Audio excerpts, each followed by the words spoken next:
Assalamu alaikum wa rahmatullahi wa barakatuh, everybody. It's an early morning and I'm on my way to the BBC Studios radio interview about reverts in Ramadan. Just our experience, mainstream dawah, inshallah. May Allah make it beneficial, Ameen. I do get a bit nervous with the mainstream stuff. It's important, right, that you do your best in these situations, that you convey the message properly, you convey your message properly. And yeah, sometimes I'm not good at that, so I'm making dua that I'm able to speak clearly and able to be understood. Let me in.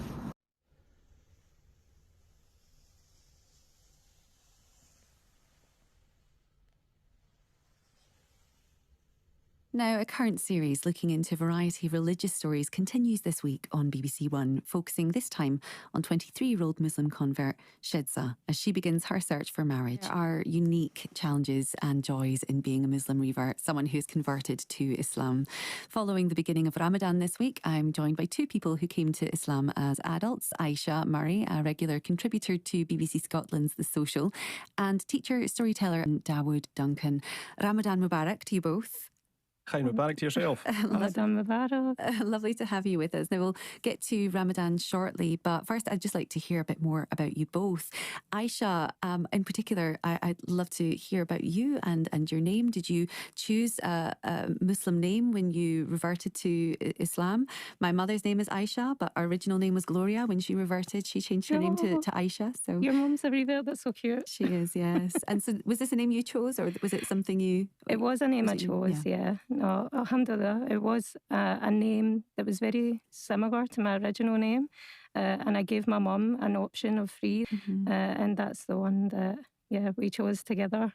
I sort of pushed her in that direction, I'm not going to lie, it was my favourite out of the three. Well, very beautiful names. I mean, I've also used the term Muslim revert here rather than convert. I wonder if you could explain why that is often a preferred term. So revert means to go back to an original state, and it's a part of our fundamental belief that everybody is born God conscious. So it's just that we get raised in different environments with different belief systems. I was raised not really believing in God, so I believe that reverting back means to go back to a state of God consciousness. So that's, summary. But convert is also fine, though.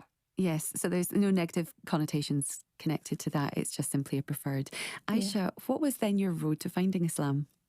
Well, I had some friends who were non-practicing Muslims. They had family visiting from South. They were the most amazing people I had ever met in terms of their character, in terms of how they held the room.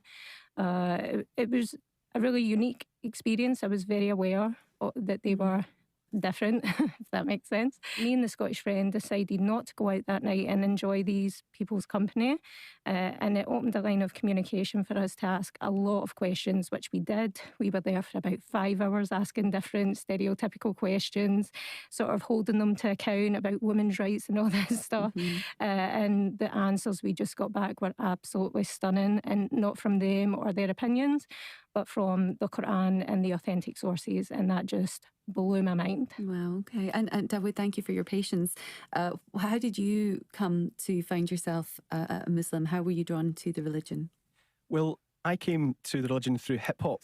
And I know that when I say that, that a lot of people think, well, hip hop doesn't seem like a particularly religious, thing to a lot of people. But of course, there's a great social justice movement at the start of the movement of hip hop, and through African Americans reconnecting with their heritage and so on.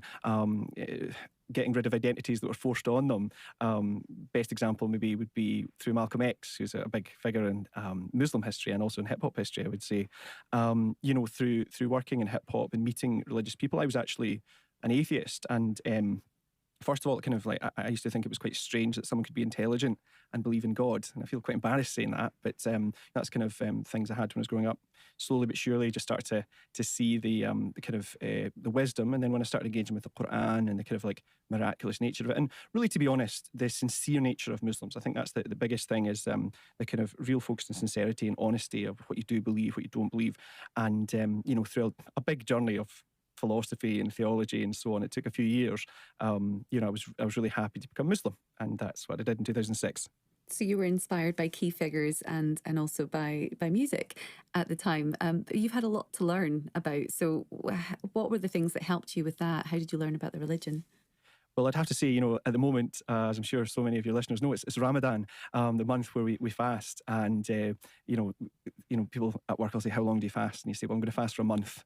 They say, well, you not die. But of course, we eat when the sun goes down and drink and so on. So, when it was Ramadan, I was going along to the mosque at night to eat some food, and I'd actually lived in a lovely community of Castlemilk, so a big hello to the people there. And there weren't many Muslims at the time, so I'd go to the mosque, and it was when I went to the mosque that I linked up, having dinner, sharing food, saying Assalamu alaikum, peace be upon you, and so on. And I connected with the Muslim community, connected with the mosque, and through that, the learning, which to be honest, I was learning on podcasts and MP3s and listening to those and reading books. But when I met people, teachers, these kind of things in Islam, that really helped me a lot. And as you've mentioned, it is Ramadan at the moment. Aisha, this is, a particularly holy time for Muslims in the calendar. And how did you then find yourself navigating and really establishing a whole set of traditions for yourself in this area? It was really difficult in the beginning because it is such a foreign concept. Like Dawood says, you have this sort of fear that it's a life or death situation. Like even knowing that you break your fast and you have food and you hydrate yourself within hours, it's just still so foreign. But once I got into it, I had a few stumbles in the beginning. I got a lot of false information from my non-practicing Muslim friends. I think one of the first things I got told I couldn't do, and this is a bit TMI, but I got told I couldn't swallow my saliva. When you were fasting? When I was fasting. Yeah. So my first experience of Ramadan, I didn't think I could swallow my saliva. It was impossible for me to do that. And that's not the case, just to clarify. So I ended up only lasting like 3 days, my first Ramadan, because of a lot of, misconceptions and false information.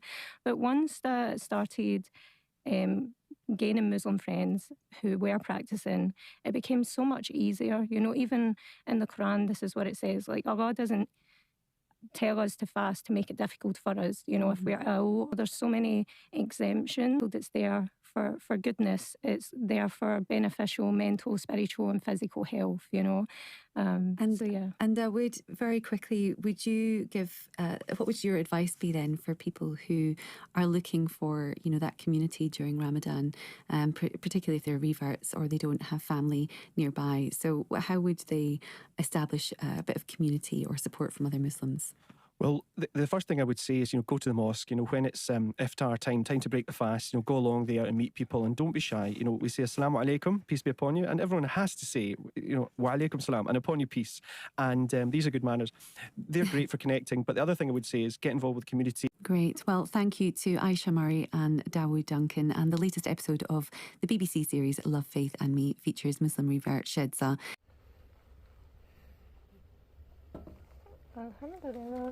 Assalamu alaikum. Alhamdulillah, all finished. Very short and sweet, and the host was lovely. She said her mum was a revert, which was kind of cool. I recorded some of it. They letted me record it. Alhamdulillah. It's just a little something.